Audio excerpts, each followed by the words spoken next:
Every July the 8th, the spinning ball Earth gets destroyed.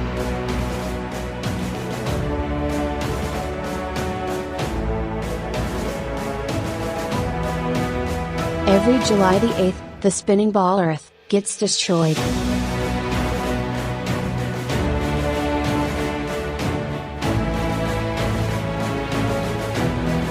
Every July the 8th, the spinning ball Earth gets destroyed.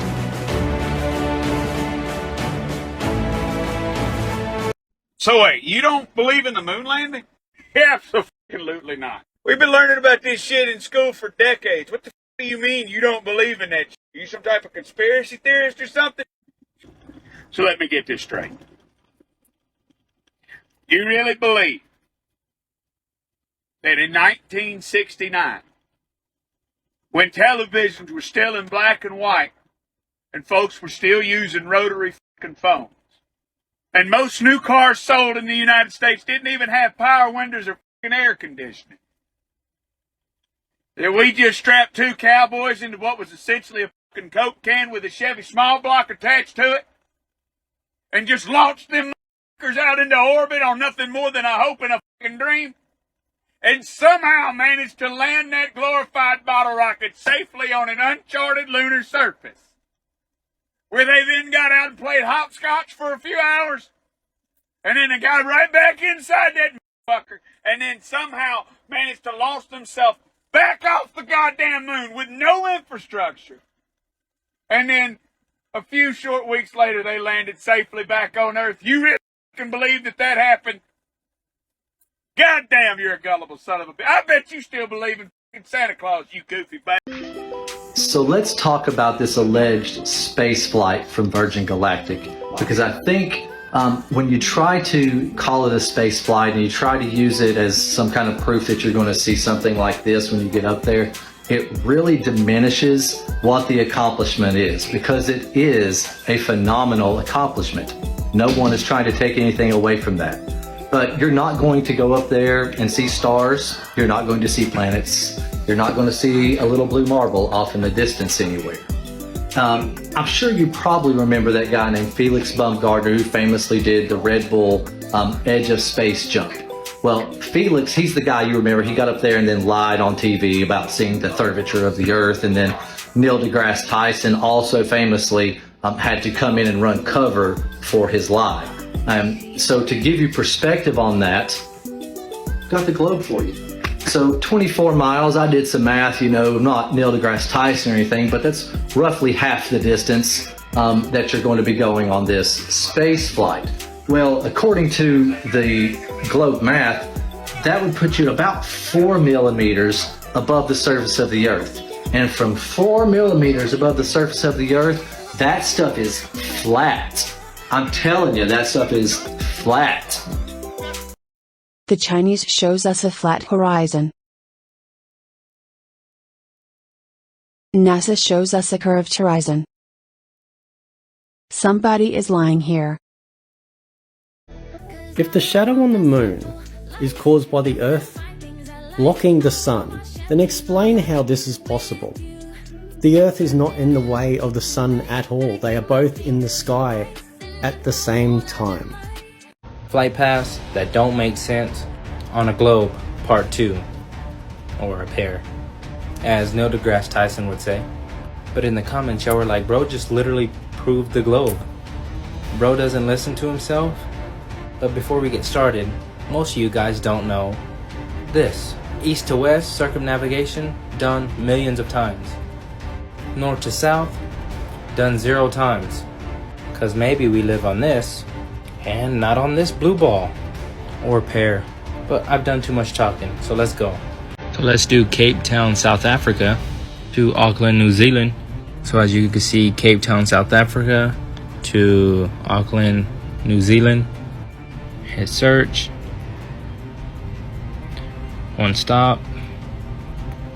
This is what they gave us. Cape Town to Dubai, then from Dubai to Auckland. So as you can see, what I got from Google Earth, we got Cape Town, South Africa, and then Auckland, New Zealand right down here. Because we all know, or at least I think we all know, that from point A to to point B, the fastest way is a straight line. Like, wouldn't y'all agree? Like, but the flight path it gave us wants to stop way up here in Dubai. But I think I know why, because we don't live on this. We live on this. But anyways, let's check the Gleason's map. We got Cape Town, South Africa right here. Dubai somewhere right here. Then New Zealand right here. But can someone explain this to me? But anyways, please share this, repost this, send this to your friend that believes we live on a globe. You can see curvature from a plane, even though your astrophysicist, Neil deGrasse Tyson, says you can't even see it from 120,000 feet. Doesn't know what gravity is. In whom do you place your trust? And do you believe in the Word of God radically enough to believe the biblical depiction of Earth? It's not just the biblical depiction, it's all depictions throughout history. The only one that's different is NASA. The Holy Bible, in which we place all of our foundation of belief and trust in, also gave us an example of what God's creation looked like. Having radical faith would mean that you believe God did in fact inspire these men to write these scriptures, and that God did in fact tell these prophets the truth as they wrote down all the prophecy that we hold on to today. That includes the way that God described his creation to his prophets. Is your faith alone strong enough to agree with God and his creation that is depicted in the Bible? Or do you need some type of evidence to verify that there is a firmament above our heads? We can take a look at a couple of translations that were dedicated to preserving the original Greek and Hebrew. Complete Jewish Bible is one of them. And the Lexham English Bible was dedicated to being transparent and getting it as close as possible from the original text. A lot of people will try to say the word firmament in the Bible means sky, but as you see in the Hebrew depiction of the earth, there's the sky and there's the firmament. And in the Complete Jewish Bible, it uses dome and sky in the same sentence right here. It says, "The heavens declare the glory of God. The dome of the sky speaks the work of his hands." In Genesis, in the Lexham Bible, it also talks about the vaulted dome. It says, "Let there be a vaulted dome in the midst of the waters, and let it cause a separation between the waters." So God made the vaulted dome and caused the separation between the waters, which were under the vaulted dome, and between the waters which were above the vaulted dome. Satan is a liar and a perverter. He cannot create his own creation, so what he has done is he has deceived the world into believing in his creation instead of God's creation. Not only does every globe picture we get look different from the last, but also Satan has put his number all throughout the math. Apparently, the earth travels 66,600 miles an hour around the sun. Also, it's curved at 0.666 feet per mile squared. That's the spherical geometry. That's the spherical geometry.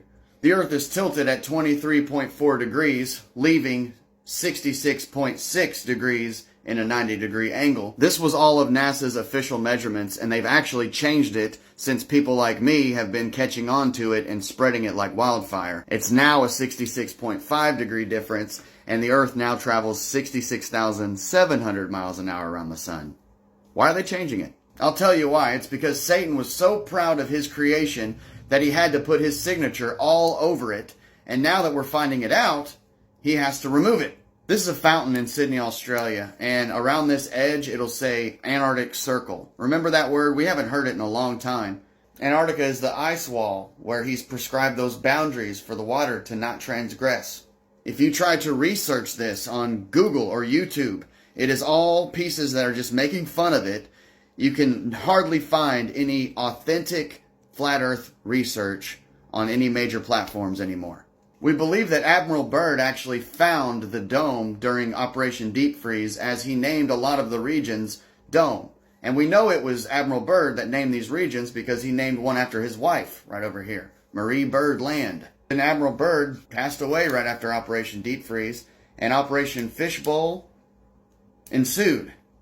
And this is an operation where they sent rockets straight up. So think about it. Admiral Byrd travels into Antarctica, names all these regions Dome, and then he doesn't wake up, and this whole situation takes place You see how that rocket's hitting? Looks like it's hitting a flat surface. Looks an awful lot like a bullet hitting a wall.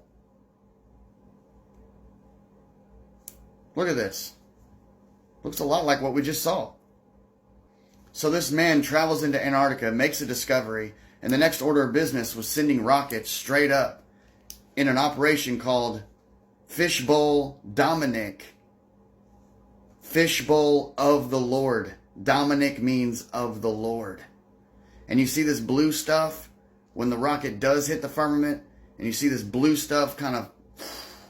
You know, rockets are scraping across the top when they do rocket launches, and it sends that same blue cloudy stuff. This is what it looks like when a rocket gets to about 100 kilometers up, or 62 miles, or where they say the atmosphere ends and space begins. Doesn't it remind you a little bit of bullets hitting ballistics gel? And this is the stuff that they're said to be testing in Antarctica. Sky ice. It's made out of pure oxygen. And it's blue, like our sky. And it's being studied in Antarctica. And it comes from the largest natural structure in the world, called the Wall. Guys. And Werner von Braun, he came over from Operation Paperclip, right? And he teams up with Walt Disney, the top animation guy. This guy's the top rocket guy. He was a part of the Operation Fishbowl of the Lord. And when he passed away, he put Psalms 19:1 on his tombstone as if he had something to say to the world. Kind of like a deathbed confession. But he put this verse on there. The heavens declare the glory of God, and the dome of the sky speaks the work of his hands. Could the king of rockets been talking about this dome of the sky?